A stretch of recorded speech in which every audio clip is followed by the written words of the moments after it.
A staff member at a North Wales country club noticed water leaking out of the bottom of an outside wall of one of their many bungalows. These bungalows, which were generally just vacation rentals, were single-story white structures situated up on this beautiful green hillside. The staff member, after seeing this leak, they just turn around and go back to the front office and they tell their boss about it. And then shortly after, 2 maintenance workers were sent out to check on this leak. And so these 2 workers, they go over to this bungalow and they knock on the front door. But after a while, when no one comes to the door, they pull out their master key and they begin to turn the lock. And as they do that, they yell out just in case, hey, we're here just to check on a leak. We have to come in. It's a potential emergency. And so they open up the door, they swing it open, and no one comes to the door. It's still silent.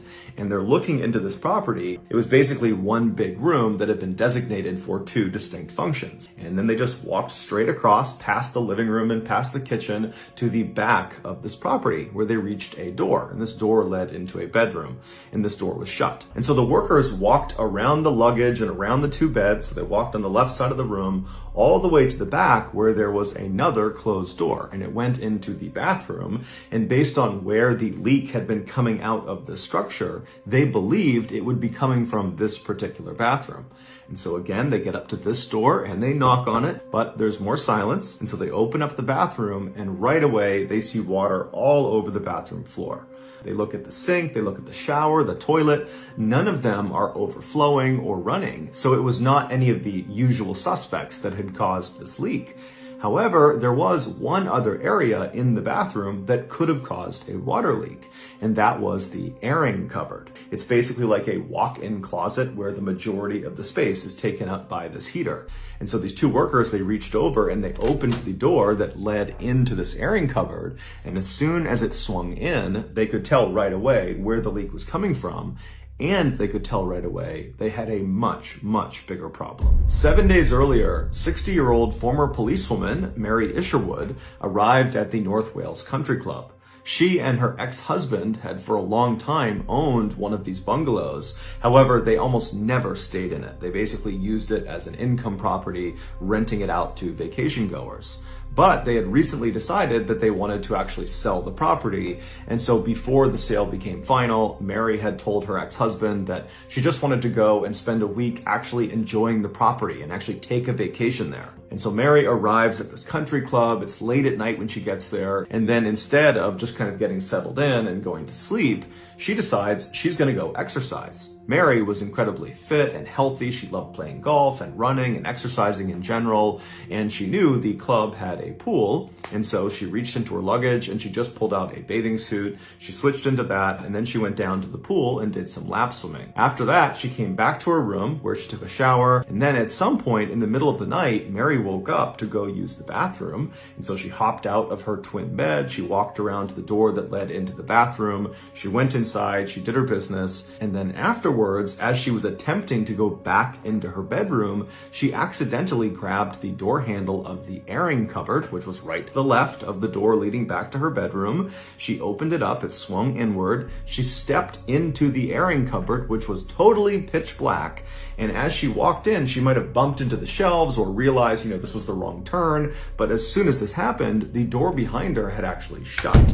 And so she's inside of this tiny airing cupboard, realizing, okay, this is not where I need to go. I've made a silly mistake. She turned around to grab the door handle to open the airing cupboard back up again, but when she grabbed the knob, it disintegrated in her hands. It broke into multiple parts and fell to the ground. The space she is in is pitch black. She has no way of knowing which parts go where for this doorknob. And so by touch, she reached down and she grabbed all these pieces and she probably tried to put them together and put it back on this door to try to get it open, but she just couldn't do it. And so eventually, Mary would have realized this is a pretty serious situation. She was staying at this bungalow by herself and she was not expected to check out for another week. So no one was going to be checking on her. And without this doorknob, she could not open this closet door. It was a hard wooden door. The locking mechanism was solid. There was just no way to open it without this doorknob. And so Mary began banging on the door and screaming out for help, but her bungalow was not actually connected to any other structures. It was a standalone.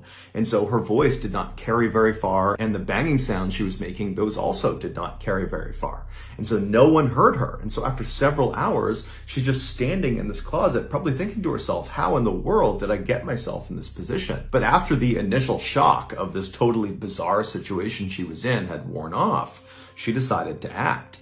And so she turned away from the door and she faced towards the back of this closet. She would have been face to face with a row of shelves, but she wouldn't have been able to see the shelves because it was totally dark. And then beyond the shelves, farther into this closet, was the actual hot water heater. There was no wall behind the shelves. Basically, there was a space behind the shelves where this heater was. And so Mary grabbed one of these shelves and she managed to break it off the wall. And then she turned around and used this piece of wood and tried to smash the door, but very quickly realized that was just going to do nothing. However, she began striking the wall right next to the door, and she realized she could break through the drywall. She was starting to kind of burrow a hole. And so maybe she thought to herself, if I can just build a hole big enough right next to the door, I can reach through the hole and maybe open this cupboard from the outside. And so she began using the shelf to smash this wall, burrowing as fast as she can, but the progress must have been very, very slow because she decides she needs a different tool. So she turns back around, so she's facing the shelves again, and she breaks down a few more shelves to clear a path to get to the water heater. And then once she could step past the shelves, once there was a path, she got right in front of this water heater, and then by touch began feeling around for any pipes extending off of the heater. And she began yanking and tugging on it until she managed to rip a piece of pipe off of the hot water heater. Now, as soon as she did that, she now had a pipe that was a far better tool for burrowing and creating this hole in the wall. As soon as that pipe broke off, cold water began leaking out of this hot water heater, the water that had not been heated yet. And it was being sprayed all over the inside of this cupboard. Now, this was a very small space, and so there was no way for Mary to get out from under this cold water. And so it was a shocking and probably very painful experience. But she now had her tool and figured, okay, this is awful, but I'll just use this tool, I'll burrow this hole, I'll get this cupboard open, and I'll get out of here. And so with the water raining down on her, Mary used her new piece of pipe and began digging and burrowing at that spot right next to the door. But after a while, probably several hours, she struck a brick wall. There was no way she could actually push through this wall and reach around and open the cupboard door. There was nothing she could do. It was a dead end. And so totally devastated and probably very exhausted from all the energy she used to burrow this hole, she stopped. She's still getting rained down on by all this freezing cold water. And instead of just totally giving up, she just turned and faced the wall that was leading into her bedroom. She began digging again, using this tool all over again to now dig a new hole on this other wall. And so after several more hours of digging as fast and as hard as she could, while also periodically banging on the door and screaming out for help, she did eventually push through into her bedroom. However, in a cruel twist of fate, when she did finally poke through this wall, there was no bricks in the way, she hit what felt like another dead end. But in fact, what it was a picture frame with a glass cover across it had been screwed onto the wall in her bedroom. And this painting was right over where she was digging this hole. And so in her totally exhausted and panicked and saddened and scared state, she hits the back of this painting. And again, it's pitch black and she's feeling through the hole most likely. And she's touching this hard back of this painting. And she's realizing, oh my goodness, I've hit another dead end. There's nowhere for me to go. Even though in reality, she could have very easily just broken through that frame and then maybe made the hole a little bit bigger, and then she could have squeezed through it and escaped. But she didn't know that, and so she eventually just slouched to the ground and accepted her fate. 6 days later, when those two maintenance workers opened the airing cupboard door, they found Mary's body slumped up against the wall inside this closet. She had died of hypothermia. It would turn out other residents of the other bungalows nearby heard banging coming from this bungalow on Saturday night, and then they also heard the banging the following morning, on Sunday morning. but none of the other residents reported it because they believed it was just construction or some other maintenance work. However, there was one couple staying in one of the nearby bungalows that thought there was something off about this banging, and they told each other, if the banging persists past 5 p.m. on Sunday, so that's the day after Mary got stuck, this couple told each other that if it continues past 5 p.m., we'll report it. Mary stopped banging on the walls and yelling for help right around 5 p.m. on Sunday.